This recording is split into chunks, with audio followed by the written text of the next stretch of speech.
It's me coming to you recorded from Lake Panasoffkee, um, possibly for the last time. I have to move in about 4 weeks, and I'm sad to go. I loved it here, but sometimes things need to come to an end, and so I'm gonna miss it.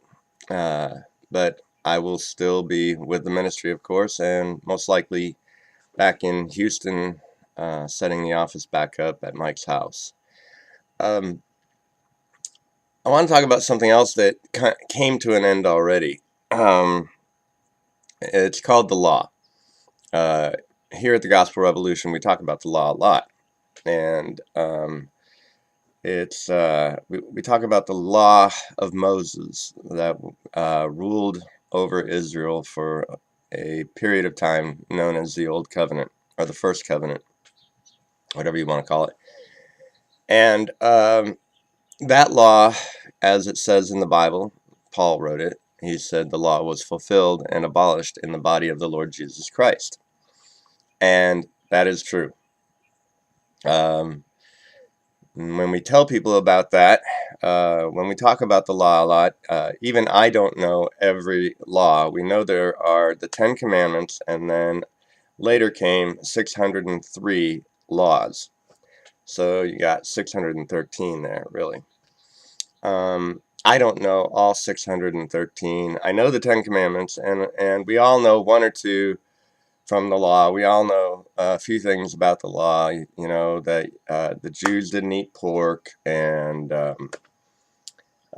things about menstruating women and homosexuals and killing people and the Sabbath, and list goes on of what few things we actually really know the law says, because it's so boring I can never read the whole way through it, and I don't remember all 603. It's kind of weird too, you can't wear clothes like a polyester blend because it's made from two different threads of two different fabric. Things like that. Then we have this term called legalism, and Christians know it's not good to be a legalist. And see, most Christians like us don't know exactly what all the law says, but we do try to follow things in the Bible, especially if we're legalistic. And I remember many times when people ask me if I go to church, and I say no, and they say, well, it says you're not supposed to forsake the assembling of yourselves together. And that's in the New Testament, and Paul said it, and people live by that, and they think you're backslidden, which means you're in sin if you're backslidden, and that's because you're not going to church. So you're sinning according to that mentality. I was a legalist. I took things literally, um, and a lot of denominations, and see, every Christian sect has its own idea of what is a sin or not, and a lot of it's just based on things that are said that they take as a literal commandment, mostly from the New Testament. Um, like turn the other cheek. The Quakers, and especially the Amish, they really live by that. When Paul says to have long hair and not wear jewelry and things like that, the Seventh-day Adventists take that really serious. And then, of course, the Adventists, my God, great example of a legalistic mentality. If you're a vegetarian Adventist, because they're really big on dietary law too, which they do take from the Old Testament, and they do take it from the law, the first 5 books of the Bible. The real strict ones who are vegetarians, they say, well, man was created not to eat meat because God only gave man all the vegetation to eat from the trees and things like that. They completely forget that when Noah landed the ark, God told people to eat everything, every animal, any beast. It was all meat for them, and he gave it to them as meat. Anything that creeped upon the ground and in the waters was to eat. In other words, he said, everything's good, it's meat for you, go ahead and eat it. Um, but then again, if you're not a vegetarian Adventist, then you go to the law, and I'm going to get to this point too, because in the law you're not supposed to eat pork, right? So Adventists who do eat meat won't eat pork. And the list goes on and on and on about all the legalistic uh, fetishes of different Christian sects. Everybody's got their rules, and Paul would actually say they are a law unto themselves, because they pick and choose which rules they think are right and wrong. And some of them they choose to pick from the law, which, as I said earlier, has been fulfilled and abolished. It is not in existence anymore, and it does not rule us. It was given to the Jews anyway, so if you're of Gentile background, it was never to rule you anyway. So why was the law given? The law was given to the Jews to demonstrate that there was this condition called sin. I'm not going to go into the sin issue too much right now. What I want to stick to is the law and legalism. Now, when we teach the gospel here at Gospel Revolution, we mention the law a lot. Now, none of us thinks that anybody who is dealing with legalistic problems or issues of any kind, that they're actually trying to live up to the 613 laws that were given in the Mosaic Law. But law in general, in a very general term, when we'll talk about law. In other words, we're just talking about any law that is a law to somebody that they feel they need to obey.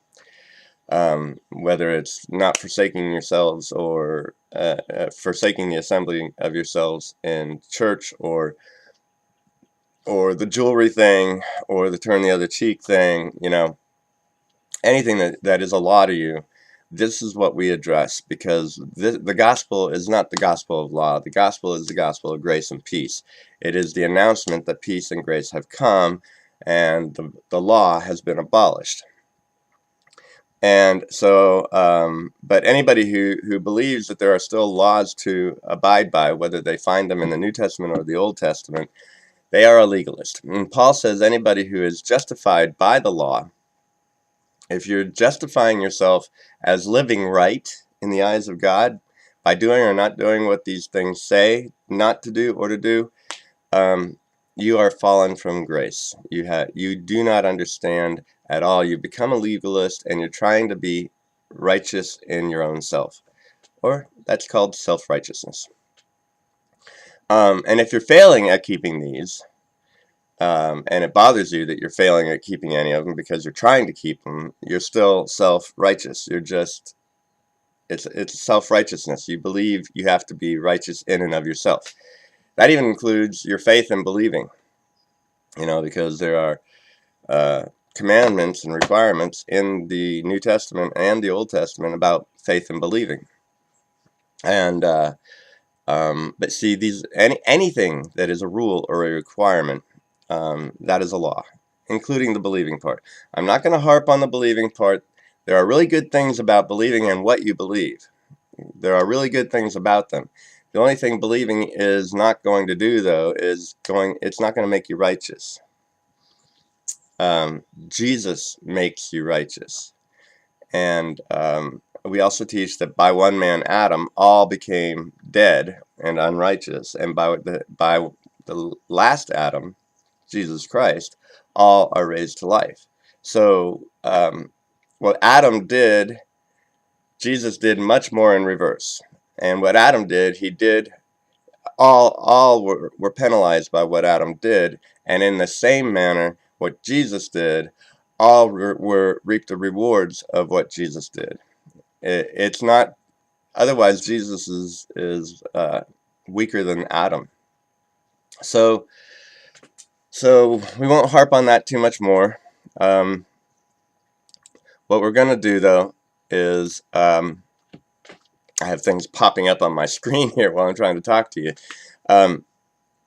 But what I want to talk about is the law per se, because we really need to think about this. This is where I've been, Mike and I've been trying to tell you that Mike and I and Barris and the rest of us in the Gospel Revolution, we're trying to just get people to think. Because when I tell people, for example, that the law it doesn't exist anymore, it's an artifact, but it's obsolete. It's not in existence. It's not in existence. It's not valid. It's not in operation.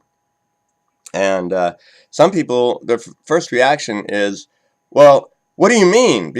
You mean I can just go out and do anything I want? Rules never kept people from doing bad things. I mean, we've got murder laws on the books in all 50 states, and people still kill people. It doesn't keep people from doing bad things. So, anybody who's foolish enough to think that the only reason they're not doing bad things is because they have rules, that's crazy. The only reason you don't do bad things is because to the degree you don't do bad things is to the degree that you are a loving person. And that's it. Paul summed it up. The only thing that's going to be that's of value is love. I mean, people who have never been able to believe in God, grew up their entire lives not believing in God, and I know many of them. They're very good-hearted, loving people. And they don't kill people. They're not thieves. They're just good-hearted, honest people. And so it's foolish to think that. So let's get back to the law again, because here's the whole thing of what's right and wrong, or what's good and evil. And I say that we ourselves have no understanding. We can't define evil. We don't really know. We can't define good or evil, and we really shouldn't live a life of evaluating every occurrence in our lives, whether it's with people or things or anything, as we shouldn't be evaluating them as good or evil. That's mental illness, and it really gets you into legalism and judgmentalism, and you will be in a trap.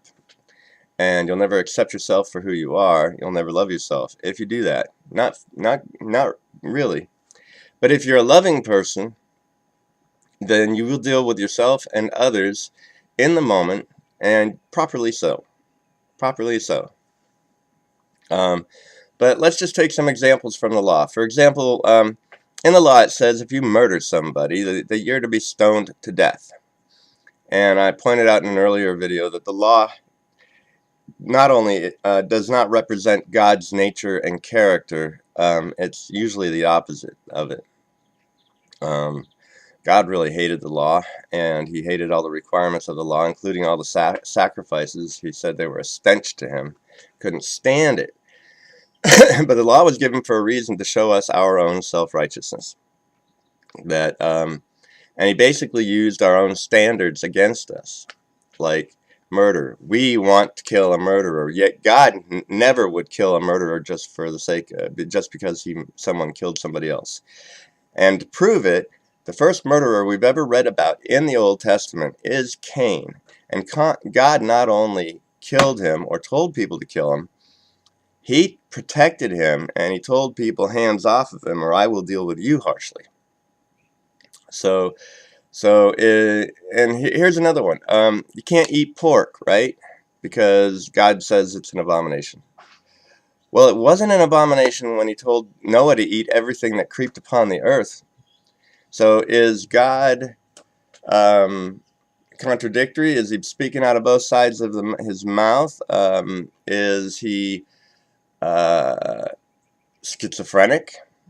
Not if you look at the bigger picture, no. If you look at the bigger picture, here is God, this good, loving God, who doesn't kill murderers, but he protects them because they screwed up. He gives us everything to eat that he can, and says it's good, and then he gives us this law. Well, the law was because Israel was being self-righteous, and they wanted standards. They wanted something, and when they received the law, they said, "Oh, this will be our righteousness." Well, that he did that just to show them how self-righteous and foolish they really were. The things that God said to do or not to do, and were abominations in that law, he all of a sudden made them that way to show them. It's like, okay, you want to live by those standards? I'm going to hold you to them, and I'm going to hold you to every last one of them, because if you even break one of them, I'm going to hold you guilty of breaking all of them. So what's really good and evil?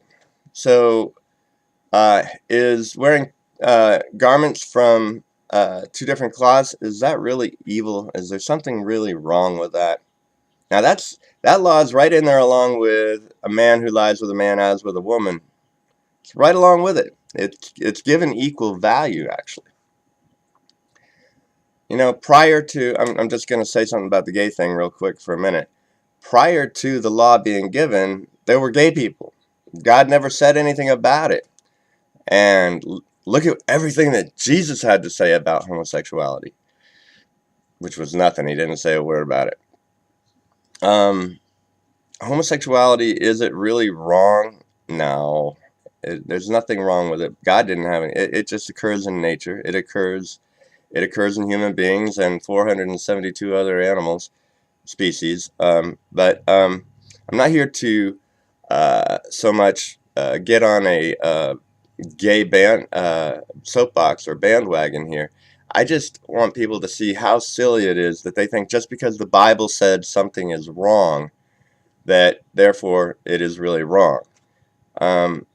God's whole message and hope in the gospel of peace and grace, his hope is that you will grow up and no longer be children and live a loving life. And the gospel actually frees your heart to do just that, to live a loving life. If you're a legalist, you're going to be miserable. You're not going to be happy, and you are not going to love yourself unconditionally, nor will you love others unconditionally. You are free. It's finished. That's about all I wanted to say about that. Hopefully you'll subscribe to our channel here, because we have a lot of plans for videos coming up where we're going to be releasing them on a pretty regular basis, starting in hopefully just a few weeks. So please subscribe to our channel here, just somewhere below this picture. Click the subscribe button. That way you'll be aware of all our new videos as they come up. Thanks, everybody. Have a great day. Talk to you later.